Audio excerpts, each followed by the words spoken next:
Behind the invisible curtains of life lie some such terrifying secrets that if a person were to see them with his own eyes or hear them with his own ears, his senses would be paralyzed. These are events that have no clear connection to reality, but still they show man the hidden faces of nature, the very idea of which shakes the soul. After such experiences, a person has to believe in things that are far beyond the boundaries of reason and consciousness. I had also heard some such stories in my short life, and my first thought after hearing them was that they were all just imaginary things.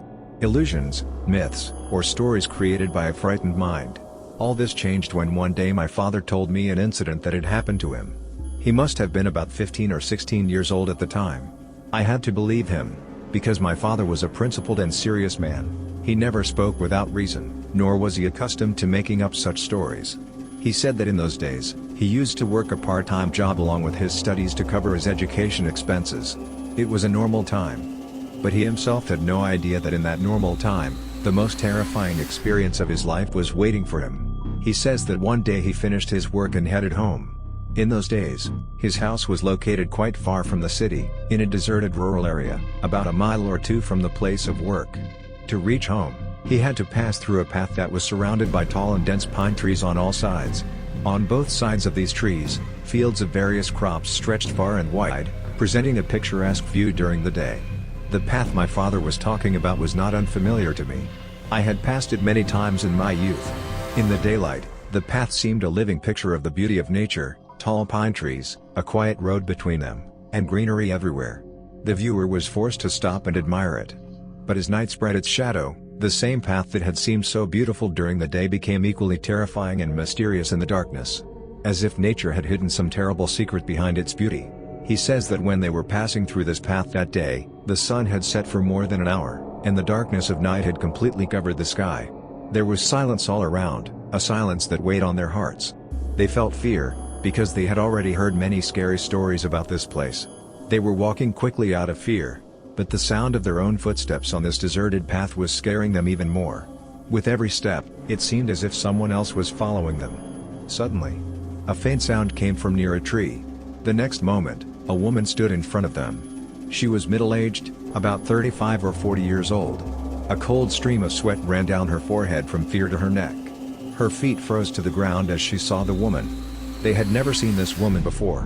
Her hair was pitch black, but disheveled as if it hadn't been trimmed in days. Her eyes were red as if she hadn't slept in nights. Her hair was blowing in the wind as if a storm were blowing, although surprisingly, not a single leaf in the surrounding trees was moving. The scene seemed unnatural. And that was the most terrifying thing. But the real fear began after that. The sounds of the birds sitting on the trees were shaking me to the core. They were sitting very peacefully, but there was such horror hidden in their voices that it tore the heart. It seemed as if they were announcing some impending doom. At that moment, a strange sound came out of the woman's mouth. A sound that did not sound like any language, nor did it sound like a human being. I could not understand it even if I wanted to. The next moment, the woman suddenly disappeared from my sight, as if she had never been there. A little life came back to me. I barely moved my frozen steps, and started walking forward. I had only walked 2 steps when she suddenly stood in front of me again. This time she was closer than ever. So close that I could clearly see the empty depths of her red eyes.